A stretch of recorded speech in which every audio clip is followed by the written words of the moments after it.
Hello everyone, welcome to Kavish IS.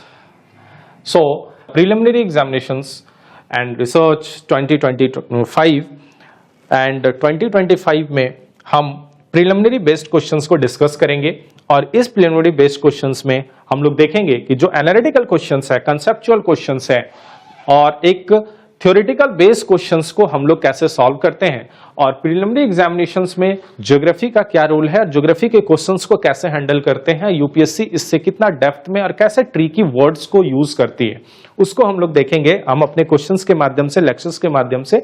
तो चलो start करते हैं आज की क्लासेस। क्वेश्चन नंबर 1 से स्टार्ट करेंगे ज्योग्राफी के क्वेश्चंस में। First question number 1, which of the following condition are necessary for the formation of a tropical cyclones, यानी ट्रॉपिकल साइक्लोन्स के लिए क्या नेसेसरी कंडीशंस होने चाहिए, ये क्वेश्चंस आपसे पूछा है। तो आप देखोगे कि ट्रॉपिकल साइक्लोन्स होता क्या है। तो अभी मैंने आपको बताया था प्रीवियस लेक्चर्स में कि ट्रॉपिकल साइक्लोन्स जो ट्रॉपिकल जोन्स में क्रिएट होने वाले साइक्लोन्स हैं, वो साइक्लोन्स जहां पे क्रिएट होंगे वो हमारा क्या होगा, ट्रॉपिकल रीजन्स में वो ट्रॉपिकल साइक्लोन होगा। अब इसके लिए नेसेसरी कंडीशंस क्या है, तो first statement is the presence of pre existing low pressure area. तो pre existing low pressure area कहां क्रिएट होगा, जहां पे टेम्परेचर इंक्रीज करेगा और जहां पे टेम्परेचर इंक्रीज कर रहा है वहां पे प्रेशर क्या होगा, लो प्रेशर क्रिएट होगा। And the low pressure and the high temperature and the high pressures and the low temperature. So pre-existing के point of view से low pressure area होना चाहिए। तो statement number 1 is correct. And the high vertical wind shear in the atmosphere. Vertical wind आपसे पूछा, ये vertical winds का मतलब क्या होता है? Vertical winds क्या है? Vertical winds means the increasing, when the increasing temperature, so air molecules or the air just warmed and the rise up and the high altitudes पे क्या हो जाएगा, जस्ट राइज अप होगा। जैसे मान लो कि यहाँ पे सन है और ये टेम्परेचर्स क्या हो रहा है, अर्थ सरफेस पे आ रहा है, यहाँ पे अर्थ को क्या कर रहा है, हॉट कर रहा है। हॉट करने के साथ साथ इसके एयर मॉलिक्यूल्स को भी हॉट कर रहा है। तो एयर मॉलिक्यूल्स क्या होंगे, जस्ट राइज अप होगा, क्योंकि कोई भी चीजें गर्म होने के बाद हल्की हो जाती है, वेट उसका कम हो जाता है और वो ऊपर जाकर के वो एक्सपैंड करता है, ठीक है ना, वो एक्सपैंड होगा एंड इसके साथ साथ और भी चीजें इसका ऐड होगा। This is called the wind flow vertically. So vertical wind share in the atmosphere, the statement number 2, ठीक है। एंड द स्टेटमेंट नंबर 3 बात करेंगे, वो स्टेटमेंट नंबर 3 है, warm sea surface temperature above 27 degree centigrade, ठीक है। तो ऐसे स्टेटमेंट में हम देखेंगे कि जो हाई वर्टिकल विंड्स है शेयर इन एटमॉस्फेयर, तो एटमॉस्फेयर में भले ही वर्टिकल विंड ऊपर हो जाए लेकिन इसका साइक्लोन के साथ कोई रिलेशन नहीं है, ठीक है। हमारा साइक्लोन्स कहां पे इफेक्ट करता है, तो साइक्लोन हम लोग देखेंगे। तो साइक्लोन इंडिया के रीजन पे बात करें तो हमारे एवरी ईयर साइक्लोन स्ट्राइक करता है the coastal region, mainly eastern coastal very damage करता है। तो ये हमारा वर्टिकल थोड़ी जाता है, ये हमारा क्या है, हॉरिजॉन्टली मूव कर रहा है। लेकिन वर्टिकल क्या होता है, ये विंड मैंने आपको बता दिया, ठीक है। तो ये चीजें समझ में आ गई कि हॉरिजॉन्टल के साथ ये जो है कंडीशन जो है एग्जिस्ट नहीं करता, ये नेसेसरी कंडीशन नहीं है। सो क्वेश्चन नंबर 1 का 1 and 3, 2 is incorrect. So go option number B is correct. Okay then, tropical cyclones के केस में। Now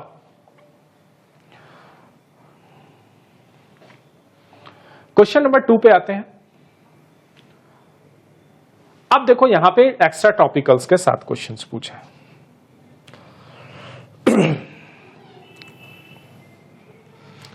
Now consider the following features of a tropical and extra features of tropical and extra tropical cyclone। यानी यहां पे following features पूछ लिया है किससे, tropical cyclone से और एक्स्ट्रा ट्रॉपिकल का, ठीक है।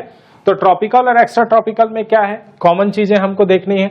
तो ये स्टेटमेंट में क्या कह रहा है, तो हम देखेंगे कि जो ट्रॉपिकल साइक्लोन है वो ट्रॉपिकल जोन में होगा और एक्स्ट्रा ट्रॉपिकल जोन को हम लोग कहते हैं, इसको मिड लैटिट्यूड साइक्लोन्स भी कहते हैं, मिड लैटिट्यूड रीजन्स में होगा, लैटिट्यूड, एंड इसी को कहा जाता है टेम्परेट साइक्लोन, टेम्परेट साइक्लोन।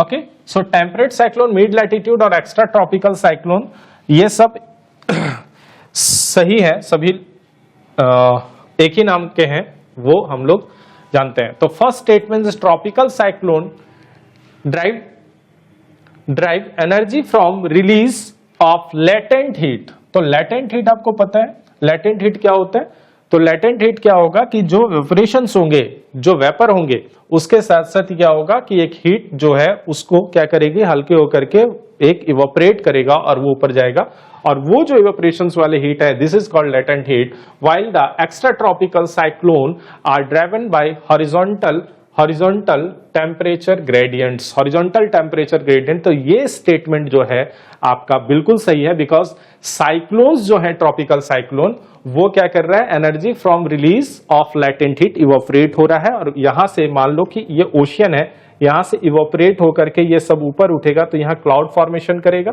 और ये वाले रीजन्स क्या क्रिएट करेगा, लो प्रेशर क्रिएट करेगा। तो फर्स्ट स्टेटमेंट का ये जो है आपका बिल्कुल सही है। जबकि एक्स्ट्रा ट्रॉपिकल साइक्लोन ये कह रहा है कि टेम्परेट साइक्लोन जो है driven horizontally temperature gradient. Horizontally means क्या हुआ कि ये हमारा ट्रॉपिकल रीजन है, ये 0 डिग्री है, ये हमारा 23.5 वाला रीजन है, और ये हमारा है अबव द 23 या ये मान लो कि 30 वाला बेल्ट हो गया, और 30 से अबव यानी 60 तक, यानी 60 वाला बेल्ट, इस रीजन में क्या होता है, मेनली हमारा मिड लैटिट्यूड रीजन है, और यहीं पे साइक्लोन्स क्रिएट होते हैं, जिसको एक्स्ट्रा ट्रॉपिकल और टेम्परेट साइक्लोन्स कहते हैं।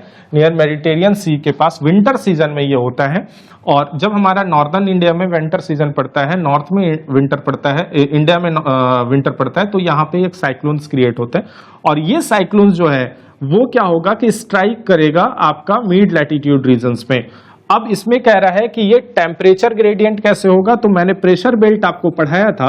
इस प्रेशर बेल्ट में 0 डिग्री पे, और ये हमारा एक प्रेशर बेल्ट है जिसको 35 वाला प्रेशर बेल्ट कहते हैं, एक 60 वाला प्रेशर बेल्ट कहते हैं। तो इसी को समझो पहले। तो एक तो है हाई प्रेशर वाला रीजन जो 90 डिग्री से हमारा किधर आ रहा है, विंड इस डायरेक्शन में आ रहा है, ठीक है। और ये वाला रीजन है हमारा कैसा है, लो प्रेशर बेल्ट है, और ये कैसा है, हाई प्रेशर बेल्ट है, और ये लो प्रेशर बेल्ट है। लो प्रेशर बेल्ट है दैट मींस यहाँ पे टेम्परेचर ज्यादा है, यहाँ पे टेम्परेचर कम है, क्योंकि ये प्रेशर एटमॉस्फेरिक प्रेशर वेट के कारण ये 35 वाले बेल्ट पे हमारा क्या होता है, विंड स्ट्राइक करता है, जस्ट फॉल डाउन होता है। तो 35 वाले रीजन्स को, 30 to 40 वाले रीजन्स को हम लोग हॉर्स लैटिट्यूड रीजन्स भी कहते हैं। तो ये विंड क्या होता है कि हमारा हाई प्रेशर से लो प्रेशर के साइड में विंड जाएगा, ठीक है। जो हाई प्रेशर से लो प्रेशर के साइड में विंड जाएगा, this is the horizontal wind from high pressure to low pressure, and the high pressure 90 degree from 90 degree to 60 degree high pressure to low pressure, and this region mainly the belt creates at the 60 degree. और यहाँ पे जो reason एक create होता है cyclones, इसी को हम लोग कहते हैं टेम्परेट साइक्लोन्स। और टेम्परेट साइक्लोन्स जो है वो टेम्परेट साइक्लोन मेनली आपके हॉरिजॉन्टल टेम्परेचर ग्रेडियंट्स के कारण होता है। तो ये स्टेटमेंट बिल्कुल सही है, ठीक है। Next is tropical cyclones generally occur between 5 degree and 30 degree, ठीक है। 5 डिग्री एंड 30 डिग्री ये बोला है, and latitude whereas the extra tropical cyclones occur 30 to 60 degree. ये भी स्टेटमेंट बिल्कुल सही है। अभी मैंने बताया कि ये 0 डिग्री टू हमारा 30 डिग्री अगर बात करें तो ये हमारा ट्रॉपिकल रीजन है मेनली, यानी 5 डिग्री क्यों कह रहे हैं, क्योंकि 5 डिग्री वाला रीजन जो है हमारा अंडर 5 डिग्री, यानी फ्रॉम 0 to 5 डिग्री, ये रीजन हमारा कैसा है, डोल्ड्रम रीजन है। डोल्ड्रम रीजन्स में कोई भी ट्रेड विंड यानी विंड्स का इफेक्ट यहाँ पे ज्यादा नहीं होता, वो डाइवर्ट यहाँ पे डिफ्लेक्ट नहीं करता, यहाँ पे विंड पहुंचने से पहले हॉट होकर के जस्ट ऊपर राइज अप हो जाता है, इसलिए इस रीजन को डोल्ड्रम कहते हैं। तो फ्रॉम 5 डिग्री टू 30 डिग्री ये वाला रीजन जो है हमारा ट्रॉपिकल रीजन है, मेनली ट्रॉपिकल जोन है, और इस ट्रॉपिकल जोन में हमारा ट्रॉपिकल साइक्लोन, जबकि एक्स्ट्रा ट्रॉपिकल साइक्लोन्स जो हैं वो 30 to 60, अभी मैंने बताया 30 वाला जोन से लेकर 60 वाला जो जोन है वो रीजन एक्स्ट्रा ट्रॉपिकल का है।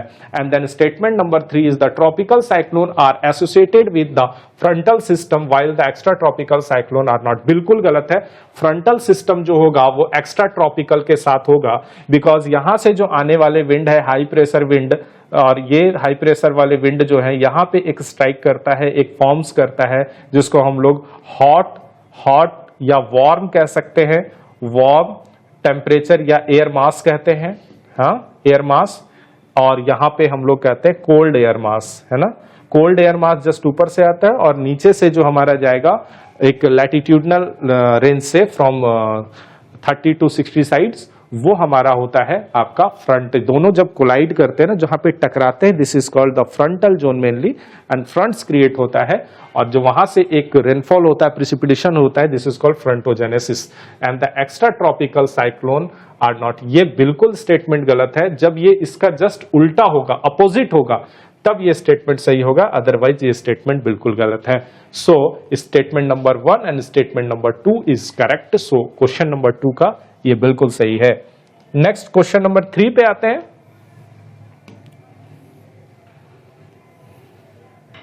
ये दिख रहा होगा क्वेश्चन नंबर 3, और क्वेश्चन नंबर 3 पे हमारा जो स्टेटमेंट है उस पे बात करेंगे, और ये हमारा है, consider the following statement regarding naming of cyclone. ये साइक्लोन्स के नेमिंग के साथ क्वेश्चंस हैं।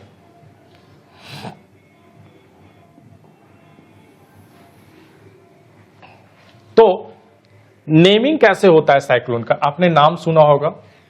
जैसे अभी कुछ दिन पहले एक नाम सुना होगा हुदहुद, ठीक है। फिर आपने सुना होगा नरगिस, फिर आपने सुना होगा फैनी, ठीक है। फिर अदर आपने नाम सुना होगा, ठीक है। तो ये सारे नेमिंग कैसे होता है, तो फर्स्ट स्टेटमेंट क्या कह रहा है, cyclone are named by the world meteorological organization for ease of communications, ठीक है। ये जो आपका मेट्रोलॉजिकल ऑर्गेनाइजेशन है, इसके एसेस के जो है एसे ऑफ कम्युनिकेशन, यानी कम्युनिकेशन जो इजी हो, उसके आधार पर ये नेम साइक्लोन्स के दिए जाते हैं। ये स्टेटमेंट बिल्कुल सही है, ठीक है। ये स्टेटमेंट सही है। आपने देखा होगा कि एक हमारा 8x8 का एक कॉलम एंड रोज ये बना हुआ है, इस पे नेम सबके इंडिया के, मान लो कि इंडिया है, ठीक है, अफगानिस्तान है, पाकिस्तान है, बांग्लादेश है, ऐसे मैं बता रहा हूं। तो इस पे इंडिया में इन्होंने 8 नाम दे रखे हैं, ठीक है। ये 8 नाम दे रखे हैं, ये भी दे रखा है। तो जिस ईयर में जिस साइड में आपका साइक्लोन स्ट्राइक करेगा, वो साइक्लोन्स के नेम उस देश के नेम से आपका वो ये दिया जाएगा, ठीक है। तो इंडिया में इस बार जो आया तो कौन देश ने नाम दिया, तो ऐसे जो नेमिंग है वो नेम आपका एक टेबल फॉर्म है, जिसको एक क्या अगले बार जो साइक्लोन आएगा उसके नेम क्या होंगे, वो पहले से प्री डिफाइंड है कि कौन सा नेम होगा। तो ऐसे ऑर्डर में ये दिया हुआ है, तो ये बिल्कुल सही स्टेटमेंट है। And the second statement, in the Indian ocean region the name of cyclone are suggested by number of countries, numbers countries, ठीक है। यानी जो कंट्रीज के नंबर है वो इंडियन ओशियंस में भी रीजन्स में रहने वाले इंडियन ओशियंस के पास आपके जो भी कंट्री है, लाइक पाकिस्तान है, अफगानिस्तान है, यहाँ पे बांग्लादेश है, थाईलैंड है, इंडोनेशिया, ये सभी देशों के नाम से आपका एक ऑर्डर वेज में, आपको मैंने पहले बताया कि ये नेमिंग किया हुआ है, और सजेस्टेड यही नंबर्स के आधार पर आपका किया जाता है। And third, a name once used for a particularly destructive cyclone is never used again. यानी कोई ऐसा नाम भी है जिससे बहुत ज्यादा डिस्ट्रक्टिव आया है, उस साइक्लोन से डिजास्टर बहुत लेकर के आया है, और उसका नाम अगेन दोबारा नहीं लिया जाता। ऐसे ये एक बार जो यूज हो गया तो हो गया, दोबारा नहीं होता। ये भी बिल्कुल सही है रिगार्डिंग नेमिंग साइक्लोन्स, ठीक है। जैसे मान लो कि कभी डिजास्टर आ गया, फॉर एग्जांपल कि अगर वो नरगिस या फैनी या हुदहुद से आपका कोस्टल रीजन्स बहुत ज्यादा अफेक्ट हुआ, डाइवर्स हुआ, यहाँ पे डिस्ट्रक्टिव हो गया यहाँ पे, तो इस रीजन्स में दोबारा उस नाम को नामांकन नहीं किया जाएगा, ठीक है। तो इसीलिए ये स्टेटमेंट नंबर 3 भी करेक्ट है। So option number D is correct.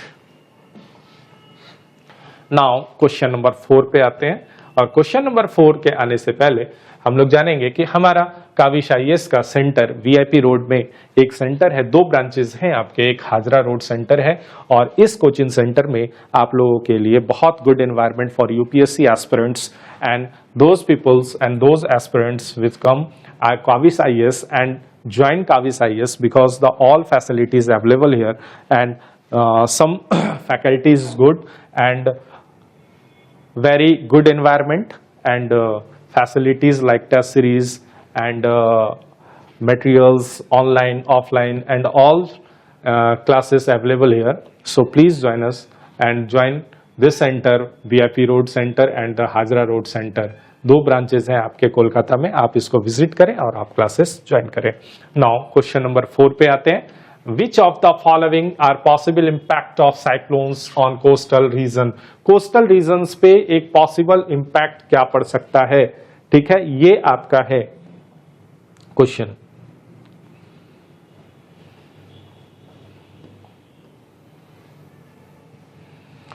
देखो तो यहां पे क्या है, पॉसिबिलिटीज क्या है वो से पूछा है। Which of the following are possible impact. पहले ये क्वेश्चंस को समझो कि कहां पे हमको क्वेश्चंस को पकड़ना है। ठीक है, cyclone on coastal region, cyclone जो कोस्टल रीजन्स में क्या इसका इंपैक्ट, पॉसिबल इंपैक्ट हो सकते हैं। तो स्ट्रॉन्ग, यहां पे क्या बोल रहा है, strong surges and landing to a coastal flooding. ये कह रहा है कि जो आंधी है, ठीक है, यहां पे कोस्टल फ्लडिंग भी आ सकता है, ये बहुत तेज हवाओं के साथ वहां पे फ्लडिंग भी आ सकता है। क्या स्टेटमेंट ये सही है? सेकंड देखेंगे, inland flooding due to heavy rainfall. Inland flooding पूछा है कि इनलैंड फ्लडिंग में क्या होगा, हैवी रेनफॉल या नहीं। तो ये सही है कि जो स्ट्रॉम है surge at the leading to coastal flooding. तो कोस्टल फ्लडिंग का मतलब क्या होगा, देखो ये रीजन आपका है मेनली, यहां से गंगा है, यहां पे गोदावरी है, यहाँ पे कृष्णा है, दोनों का डेल्टा यहाँ पे फॉर्म हो रहा है, यहाँ ब्रह्मपुत्र का। तो ये रीजन्स में क्या होगा कि मान लो कि यहाँ पे आपका साइक्लोन्स क्रिएट हुए और just enter the cyclone in the coastal region mainly, so coastal वाले रीजन्स में बहुत ज्यादा फ्लडेड हो जाएगा, पूरा पानी से डूब जाएगा, ये बिल्कुल सही है। And the second, Indian flooding due to the heavy rainfall, Indian floodings में बहुत ज्यादा हैवी रेनफॉल होगा और ये पूरा एरिया कैचमेंट हो जाएगा, ठीक है, लॉग इन हो जाएगा, ठीक है। And third, as the disruptions of ocean current, नहीं ये डिस्ट्रप्शंस नहीं होगा ओशियन करंट का, ओशियन करंट का डिस्ट्रप्शंस एक अलग ये है आपका फैक्टर्स है। So statement 1 and 2 is correct, so option A is correct. Now question number 5 पे आते हैं, और क्वेश्चन नंबर 5 को समझने से पहले इस स्टेटमेंट को समझेंगे कि ये क्या कह रहा है। तो consider the following statement regarding storm surges, ठीक है, ड्यूरिंग साइक्लोन्स। स्टॉर्म सर्जेस मतलब आंधी की बारी बात पूछ रहा है। तो फर्स्ट स्टेटमेंट है, storm surges are the causes by the combined effect. Combined effect, ये कंबाइंड इफेक्ट किसका बोल रहा है, तो low atmospheric pressure and strong wind. बिल्कुल सही है। आपको पता होगा कि विंड जो है, विंड ब्लो हमेशा किधर करता है, विंड का ब्लो किस डायरेक्शंस में होगा, तो एक तो होगा हॉरिजॉन्टली, हॉरिजॉन्टली, ये हॉरिजॉन्टली एंड स्ट्रेट होगा। ये हॉरिजॉन्टली और स्ट्रेट का मतलब हुआ कि स्ट्रेट तो नहीं हो सकता, इसलिए क्योंकि स्ट्रेट तो उसका एक ये प्रॉपर्टी है, लेकिन ये स्ट्रेट ना होकर के ये क्या होता है, डिफ्लेक्ट होता है बाय द कॉरियलिस फोर्स। तो हॉरिजॉन्टली मूव करेगा, लेकिन जहां पे मूव करने का पीछे का एक जो फैक्टर है वो है लो प्रेशर, ठीक है। हमेशा विंड जो है हाई प्रेशर से लो प्रेशर के साइड में जाएगा, याद रखना, ठीक है। और लो प्रेशर कहां क्रिएट होगा, जहां पे हाई टेम्परेचर होगा, ठीक है, हाई टेम्परेचर क्रिएट होगा वहीं पे लो प्रेशर होगा। तो लो प्रेशर जो है रीजन, वो mainly the wind blow high pressure to low pressure and low pressure created by the temperature increasing and the high temperature mainly. So statement number 2 is the statement number 1, ये जो है वो आपका बिल्कुल सही है, क्योंकि उसके साथ साथ स्ट्रॉन्ग विंड भी होगा। आपने देखा होगा प्री मॉनसून जब स्ट्राइक करता है ना, प्री मॉनसून, तो इंडिया वाले रीजन्स में like Jharkhand, West Bengal, Orissa, some part of Bihar, ये रीजन मेनली बहुत इफेक्ट होते हैं, क्योंकि यहाँ पे टेम्परेचर के साथ साथ यहाँ पे बहुत तेजी से लो प्रेशर क्रिएट होता है, बहुत तेजी से क्या होता है, एयर वार्म होकर के ऊपर उठता है। तो आप देखेंगे जो साइड की विंड है, ये सारे विंड है, वो विंड बहुत तेजी से स्ट्राइक करता है। आप देखेंगे कि विंड का एक सर्कल फॉर्म्स में आता है, चारों साइड से विंड्स आ जाते हैं और एक गोल, एक राउंड शेप कर देता है, और ये इसके साथ साथ क्लाउड फॉर्मेशंस के साथ साथ रेनफॉल भी हो जाता है, क्योंकि बहुत सारे क्लाउड फॉर्मेशन होने लगते हैं, क्योंकि यहाँ पे आपका इवापोरेशंस भी तो हो रहे हैं, टेम्परेचर इंक्रीज हो रहा है मई के टाइम में, तो इसके साथ साथ क्लाउड को भी सक कर लेता है और बहुत तेजी से आंधी आती है। ठीक है, तो ये सही है। And second statement, coastal area with the shallow continental shelves the experiences higher storm surge.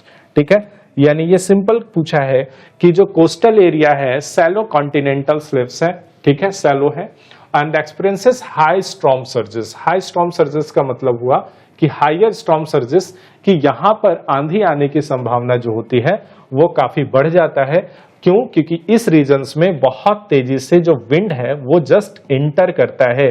क्यों? क्योंकि इसके लैंड वाले रीजन्स में जो विंड का डायरेक्शन है, लैंड टू ओशियन चलना था, वो अब डायरेक्शन चेंज हो गया क्योंकि टेम्परेचर इंक्रीज कर गया और यहाँ लो प्रेशर क्रिएट हुआ, तो इसके साथ साथ विंड भी बहुत तेजी से इंटर कर जाता है। इसीलिए कह रहा है कि यहाँ पर सैलो कॉन्टिनेंटल सेल्स तो है, लेकिन यहाँ पे एक्सपीरियंसेस हाई स्टॉर्म सर्जेस है। ये बिल्कुल सही स्टेटमेंट है। Third statement, storm surges can the loaded the salt water, ठीक है, intrusion into the fresh water system. यानी सिंपल पूछा है कि जो ये स्टेटमेंट कह रहा है कि जो स्टॉर्म्स हैं, आंधियां हैं, ये क्या कर रहा है कि जो सॉल्ट वाटर इंट्रूशंस हैं उसमें फ्रेश वाटर के सिस्टम्स पे ये क्या हो जाता है, मिक्स हो जाते हैं आंधी के चलते। ठीक है, तो ये वाले देखो यहाँ पे कोस्टल रीजन्स के साथ साथ ये इंटर कर जाएगा, तो यहाँ पे ये ऐसा होता है। तो स्टेटमेंट जो है regarding storm surges during the cyclones, ये बिल्कुल सही है।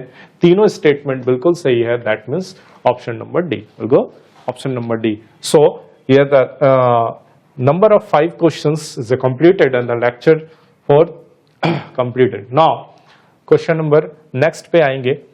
ठीक है, आज के लिए इतना ही रखते हैं। बहुत बहुत धन्यवाद, थैंक यू।